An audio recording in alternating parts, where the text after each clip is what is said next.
اور ابھی تک اللہ آپ کے لیے آسانی کرے. یقیناً ایک ماں کے لیے یہ بڑا مشکل وقت کہ جب تک بیٹا چلا گیا اور ساتھ میں انصاف اب تک نہیں مل رہا ہے ان کو.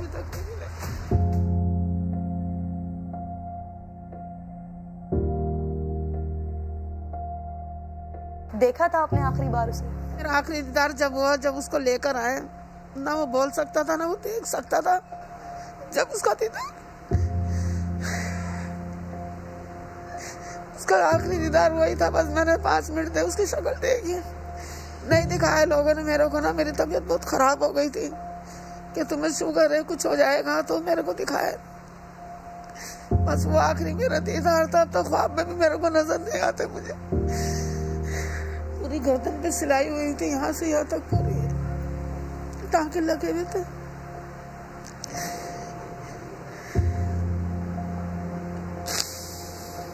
ان کے ہاتھ نہیں کب کب آئے, کس طرح انہوں نے کاٹا, کس طرح انہوں نے ٹانکے لگوائے. پورے دل سے بولے یہ پیچھے سوراخ تھے, یہ تک دیکھا تھا بس میں نے کہ یہ ٹانکے لگے میں گلے میں. اس کے بعد مجھے نہیں پتا, میں خود بے ہوش ہو گئی کہ کیا ہوا مجھے. میرے خود طبیعت خراب ہو گئی تھی نا, لیکن میرا بیٹا بے گناہ, کسی ترجیح میں نہیں, بس اتنا بہت بے دردی سے اس کو مارا ہے. اللہ پاک ان کو بس خود حساب اور بدلہ لے گا, ضرور لے گا انشاءاللہ ضرور. ماں کے آنسو ضائع نہیں جاتے, اور اب سنتا بھی ہے دیکھتا بھی ہے. یقیناً آپ ایک ماں ہیں اور ایک ماں کو صبر نہیں آ سکتا. مجھے بتائیں کہ جب یہ عزیر بلوچ, کیونکہ آپ لوگ یہی دعویٰ کر رہے ہیں کہ لیاری گینگ وار والوں نے مارا ہے آپ کے بیٹے کو, تو ابھی کچھ دنوں سے عزیر بلوچ کے کیس میں وہ مسلسل کیسز میں بری ہو رہا ہے. جب آپ لوگ اس کی بریت کے بارے میں سنتے ہیں کیسا لگتا ہے آپ لوگوں کو؟ بہت برا لگتا ہے ہمیں کہ اس کو کیوں چھوڑا جا رہا ہے. یہ گینواروں نہیں مارا ہے, وہ وہیں پہ لکڑی گلی کے اندر ہی. اس کو تو چھوڑنا ہی نہیں چاہیے تھا, اس کو تو بند ہی رکھتے ہیں, کیوں چھوڑ رہے ہیں اس کو. اور جتنے رہ گئے ماں کے بیٹے وہ پتہ نہیں وہ بھی چلے جائیں گے. یہ اندر ہی رہتا تو جن کے بچے ان کا تو محفوظ رہتا ان کی ماں کے پاس. ماں کے دل سے پوچھی جاتی اولاد کیا ہوتی. ابھی بہت سارے کیسز باقی ہیں جس کے فیصلے آنا باقی ہیں. جی آپ کو لگتا ہے کہ انصاف ملے گا؟ اللہ کا حکم ہوگا تو انصاف ضرور ملے گا. میرے بیٹے کے قتل کا انصاف ضرور ملے گا اللہ کے حکم سے. 4 بچے ہیں, 2 بیٹے 2 بیٹی ہیں. وہ بچے چھوٹے چھوٹے تھے اس وقت, اور میرا کوئی آسرا نہیں, کوئی ذریعہ نہیں ہے. اور ہے نا, میں اپنی محنت سے ان کو پالتی ہوں. میرے شوہر کا کوئی قصور نہیں تھا. میری وزیر اعلیٰ سے اپیل ہے کہ مجھے انصاف دلایا جائے. یہ کتنی چھوٹی تھی جس وقت آپ کے شوہر کو مارا گیا؟ یہ سب سے چھوٹی بیٹی ہے آپ کی؟ جی. اس کی کیا عمر تھی اس وقت؟ اس کی 3 ساڑھے 3 سال تھی. 3 ساڑھے 3 ہاں, اور ایک بیٹی تھی 5 سال کی. کیا کام کرتے تھے آپ کے شوہر؟ بس سینٹر پہ کام کرتے تھے اسپیئر پارٹس کا. وہاں پر بس صبح جاتے تھے, رات میں آتے تھے. پولیس نے کوئی تعاون کیا آپ لوگوں کے ساتھ؟ نہیں, کسی نے بھی کوئی تعاون نہیں کیا. اتنا تشدد, اتنی تکلیف اور اتنی اذیت کے ساتھ, یہ ایک قتل نہیں, یہاں سینکڑوں ایسے قتل ہیں. لیاری میں جس گھر میں جائیں وہاں اس طرح کا کوئی سانحہ, اس طرح کا حادثہ, اس طرح کا قتل ملتا ہے. لیکن جو میں نے آغاز میں بات کی کہ پولیس کی طرف سے شاید ثبوت اس طرح سے نہیں نکالے جا رہے, پروسیکیوشن شاید اس طرح سے نہیں کی جا رہی, کہ پھر یہ لوگ اس اذیت میں اور اس تکلیف میں ہوتے ہیں کہ جن پر الزام لگا رہے ہیں یا جن کے لیے دعویٰ کر رہے ہیں وہ عدالتوں سے بری ہو رہے ہیں. ایک اور فیملی بھی میرے ساتھ موجود ہے, ان سے بھی بات کرتی ہوں. ایک بیٹا کس طرح جوان ہوتا ہے. ایک تڑپتی ہوئی بلکتی ہوئی آصف کی ماں کو آپ نے دیکھا, یہ ایک اور شوکت کی ماں میرے ساتھ موجود ہیں. ان کا 20 سال کا جوان سال بیٹا جسے گولیوں سے بھون دیا گیا, مار دیا گیا, ساتھ موجود ہے میرے, تاکہ آپ لوگوں کو اپنی ردات سنا سکیں. 8 سال سے کس اذیت سے گزر رہی ہیں وہ سنا سکیں. السلام علیکم. وعلیکم السلام. شوکت کو کب مارا گیا؟ یہ 8 سال ہو گئے اس کو مارا ہے گولیوں سے. یہ گینگ ماروں والوں نے مارا ہے. غیر بلوچ جو ہے انہوں نے بھائی مروایا, گینگ مار والوں نے. بس کیوں مروایا؟ کیا کوئی کسی آپ کے بیٹے کا کسی پارٹی سے تعلق تھا؟ کیونکہ یہاں پر اس علاقے میں متحدہ کا اور لیاری گینگ وار والوں کا بڑا جھگڑا رہتا تھا, تو کیا آپ کے بیٹے کا تعلق تھا کسی سے؟ بھائی ہم حاضر ہی نا,